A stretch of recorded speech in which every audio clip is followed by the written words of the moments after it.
이델리 실거주와 비거주 선악 나누는 정책서 벗어나야. 이델리 2028년도 8월 15일자 기사. 주택 보유를 바라보는 우리 사회의 시선에는 지나치게 강한 도덕성 이분법이 자리 잡고 있다. 흑백 논리예요. 내가 보기에는. 아니 거주하지 않으면 전부 부동산 투기고 장기 집을 가져가 있으면 알박기다 이따위로 폄하하고 이런 짓거리가 이재명 정부에 들어와서 더 심하다. 이건 장기 보유하고 있는 것이 어떻게 알박기고 갔다가 그게 부동산 투기로 보냐. 어느 시기에서는 집을 막 팔았다 말았다고 뭐 투기하는 세력에 대해서 견제하는 국가가 장기 보유하는 사람을 성실한 국민으로 보는 거죠. 부동산 투기하자고 한 집에 오래 사는 것은 투기하고 관계가 없는 사람이란 거예요. 우리 사회의 시선에 지나치게 강한 도덕적 이부분이 자리 잡고 있다. 이재명 정부에 들어와서 더 심하다. 나는 이렇게 봐요. 직접 들어가 살면 선량한 실수요자 살지 않은 집을 보유하면서 시장 교란자란 식이다. 특히 비거주 1주택자나 세컨드하우스는 쉽게 시세차익을 노린 투기로 규정된다. 그러나 주택시장의 작동 원리를 들여다보면 이런 부분은 현실을 지나치게 단순화한 것이다. 흑백 논리예요. 주택은 금융자산인 동시에 소비재다. 사람들은 집을 통해 잠을 자고 가족과 시간을 보내고 휴식을 취한다. 반드시 주민등록상 주소지와 일치해야만 주거 서비스가 발생하는 것도 아니다. 직장 때문에 도심에 전세로 살면서 주말에는 외곽 주택에서 치거나 은퇴 후 대비해 지방에 집을 마련하는 사람도 있다. 이들에게 두 번째 주택은 가격 상승에 대한 베팅이 아니라 삶의 선택지를 넓히는 소비재다. 그런데 정책은 이런 다양한 수요를 충분히 구분하지 못한다. 상당히 이재명 정부가 멍청하다는 거예요. 한 가지만 보고 두 가지 측면 배후 부분을 전혀 고려하지 않아요. 예를 들어서 이 우리나라에 개고기를 보신탕을 못 먹게 하는데 복날이 다가오니까 사람들이 보신탕으로 염소를 먹으니까, 염소는 뭐 개고기보다 훨씬 벌레부터 비싼 약재죠. 몸에 보신용으로 최고죠. 염소가. 우리나라 흑염소는 다른 뭐 외국에서 유럽 쪽에서 키우는 그런 염소보다 훨씬 약성이 좋아요. 그러니까는 완도 강진 약산 이 흑염소가 전국에서 최고로 약산에 그냥 풀어서 약초를 먹고 자란 염소기 때문에 굉장히 몸을 먹어본 사람은 다 효과를 보죠.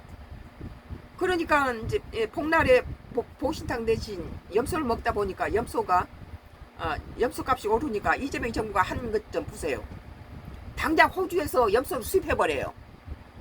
그러면 호주라는 나라는 풀이 많기 때문에 초지에서 그냥 풀어놓으면 무작위로 먹고 그냥 아무것도 들지 않고 그냥 종딸딸랑 치면 그 집에 들어가서 이거 그 다음날 토지에다 풀어놓으면 땅이 넓기 때문에 아무것도 들지 않아요.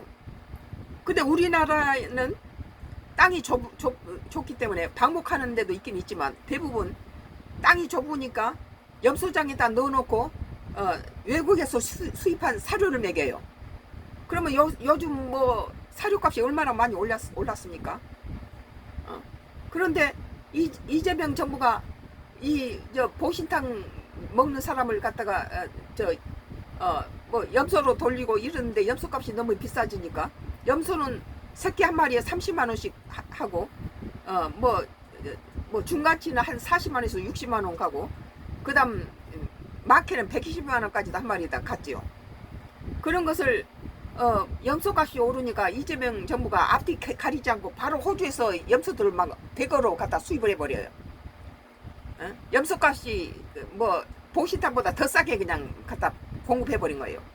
그러니까 이 완도하고 강진 약산 여기 우리나라 국토에서 제일 많이 완도 약산에 흑염소 산지예요. 제일 많이 거기서 키우는데 이 사람들을 전부 그 경매장에 가면은 염소 새끼 한 마리 30만 원 하던 것이 3만 원으로 경매가 되더라고요. 그리고 40만 원, 60만 원 하던 것이 12만 원, 15만 원 경매가 나와요. 그러면은 이 사람들은 그 염소의 사료값도 안 나오니까 전부 다 망해서 다 문 닫는 거죠. 이 나라 염소 자체를 갖다 도태시켜 버리는 거예요. 어? 그 호주에서 넓은 풀밭에서 그냥 먹고 자라는 염소를 어떻게 국산 염소가 감당합니까? 수입 사료를 사다가 갖다 먹이는데. 그러니까는 그 보신탕 대신에 고기 염소값이 비싸다고 이재명 정부가 호주에서 갖다 염소를 사오니까 완도나 강진에 염소값이 30만 원짜리가 3만 원 추락해버리고 염소 농가를 다 죽여버리는 거예요. 한 가지는 알고 뒤에를 보지를 못한다는 거죠. 굉장히 단세포적이에요. 이것이 비단 흑염소뿐만 아니라 농지세라든지 부동산 보유 거주하러 들어가니까 거기에 새 살던 사람을 다 내쫓으니까 지금 전월세 시장에 지금 매물이 없어가지고 이 날을 친 거 아니에요. 반대 급부적인 저제 생각하잖아요. 이게 한쪽 면만 보는 거죠. 그래 여기서 보세요. 직장 때문에 도심에 전세로 살며 주말에는 외곽 주택에서 쉬거나 은퇴 후 대비해 지방에 집을 마련한 사람도 있다. 이들에게 두 번째 주택은 가격 상승에 대한 베팅이 아니라 삶의 선택지를 넓히는 소비재다. 전혀 흑백 논리예요. 내가 볼 때는 흑백 논리로 너는 장기 보유했기 때문에 1억에 산 거 50억이니까 네 49억 벌었지. 이것을 갖다 자른다는 거예요. 그러나 1가구 1주택에는 이것이 적용이 안 되는 이유가 그때 당시에 1억 주고 산 이 집은 지금 양도세 취득세 뭐세 내고 다시 똑같은 수평 이동으로 다른 집을 사면 못 산다는 거예요. 다 뜯겨가지고. 그 1억에 산 게 50억이라면 50억을 팔았는데 그 다음에 그거하고 유사한 집을 살려라면은 세금 이것 내고 저것 내고 10억 뭐 내고 취득세 양도세 다 내고 나면은 이 집을 살 수가 없는 거예요. 이건 변두리로 가야 된다는 거예요. 그러니까 노인들이 강남에 사는 노인들이 그냥 갖고 있는 거예요. 그게 이걸 움직이면 전부 뺏겨버리니까 1가구 1주택에는. 그러나 1가구 2주택은 집이 하나 자기가 살고 있는 집 있고 하나 여유분이 있는 것이 1억이 샀는데 50억이 올랐으면은 49억에 대해서 올라가는 물가 상승 고려하고 몇 프로 떼고 무슨 양도세 취득세 떼고 국가한테 10억 던져주고 그래도 30억이 남네. 이거 가능하지만 1가구 1주택에는 이런 것이 적용이 안 된다는 거예요. 이 집을 팔고 이 집하고 비슷한 집으로 못 간다는 거죠. 이게 그거 여유분 돈이 아니라는 거죠. 그래서 1가구 1주택은 보호해야 될 이유가 될 거예요. 거주든지 비거주든지. 그런데 정책은 이런 다양한 수요를 충분히 구분하지 못했다. 그렇죠. 상당히 머리가 멍청해요. 오죽하면 오세훈 서울시장이 이재명 정부가 부동산에서 몰라도 너무 모른다. 근데 우리는 같이 동감해요. 우리 같은 사람도 서울서 50년 정도 집을 가지고 살았던 사람으로서 너무 모른다는 거예요. 그리고 속에 무슨 보상 심리가 있어가지고 강남 죽이기 진보층에서 정책을 잘못 이 짓을 해요. 강남 죽이기라고 중산층 죽이고 중산층이 든든해야지 그 포물 곡선이 중간이 가장 부유하고 제일 가난한 서민하고 중산층이 가장 많은 것을 포함하고 있는 나라가 좋은 나라예요. 중산층을 갖다 하위 계급으로 추락시켜버리고 있잖아요. 지금 문재인 정부부터 이재명 정부 이르까지 중산층이 없어요. 주택수와 주민등록 전입 여부처럼 행정적으로 측정이 쉬운 기준을 중심으로 보유 행위를 재단해왔다. 보유세는 부동산 투기가 아니라는 거예요. 1가구 2주택을 그 집 팔면 그 집을 못 산다는 거죠. 한마디로. 정부에서 하도 세금을 때려버리니까. 그 결과 며칠 갖고 있는가가 왜 갖고 있는가에 보다 중요해졌다. 정작 시장을 왜곡하는 레버리지 수준이나 메인 목적, 가격 상승에 대한 기대 실제 사용 가치는 뒷전으로 밀렸다. 거주 이전의 자유도 침해받는 거죠. 이건. 그리고 공산당이라는 소리를 자꾸 하게 되는 이유가 그거죠.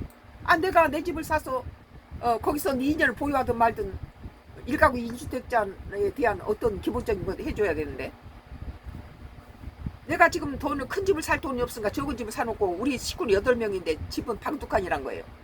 일단은 부동산이 뛰니까 그 집을 잡아놓고 자기는 저기 변두리 경기도 저 후반부에 가서 살면서 서울로 지하철 타고 출퇴근하면서 돈을 모아서는 방 뭐 3칸 4칸짜리로 모아서는 오면은 그 2칸짜리 팔아서 이렇게 해서 하는 사람도 많이 있는데 네 무조건 가다 8명이서 방 2칸짜리로 와서 무조건 2년 거주해야 돼. 이걸 요구한 거 아니에요? 이재명 정부가. 이 문제를 생각할 때 노벨 경제학자 수상자 로버트 실러 예일대 교수가 떠오른다. 그는 장기간의 미국 주택가격 자료를 분석해 주택가격 장기 상승률이 물가 상승률을 크게 웃돌지 않는다는 점을 보여줬고 2000년대 초 주택시장 과열을 경고했다. 저서 비이성적 과열을 통해서 자산가격이 영원히 상승할 것이라는 믿음의 위험성을 지적했다. 그런 실러 교수가 시장이 과열되던 2000년대 초 코네티켓주 브랜포드 인근 섬에 가족을 위한 여름 별장을 마련했다는 일화는 주택 소유 본질을 생각하게 한다. 뉴 헤이븐의 상시 거주 주택이 있음에도 또 다른 주택을 구입하는 것이 겉으로만 보면 집값 거품을 경고한 경제학자가 집을 한 채 더 샀다는 모순처럼 보일 수 있다. 그러나 이렇게 도시에 사는 집하고 이 시골에 사는 집이 다르죠. 이 시골의 집하고 도시가 갖고 있는 정신적인 여유가 아주 달라요. 우리는 이 아파트에서 어린 시절부터 단독주택에서 우리 시절에는 다 단독주택 살았죠. 다들 아파트가 없던 시절이니까 단독주택에서 넓은 정원에서 뭐 이렇게 살다가 그 아파트 거저줘도 우리는 못 살겠더라고요. 빌려나 아파트는 우리는 못 살아요. 병이 나더라고요. 그래서 아파트에서 정원은 땅은 좁지만 아파트에서 나무 심고 과실도 심으면서 그렇게 살다가 이렇게 넓은 땅에 와서 농사 지으면서 이렇게 사니까 100년 된 농가주택 허름한 100년이 됐으니까 오죽하겠어요. 농가주택에서 이렇게 사는데 이게 훨씬 더 행복하다는 거예요. 서울의 강남에서 집에 살 때보다.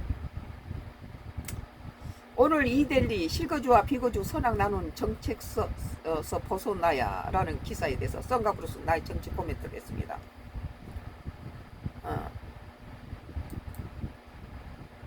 뭐 위키트리의 다음 기사는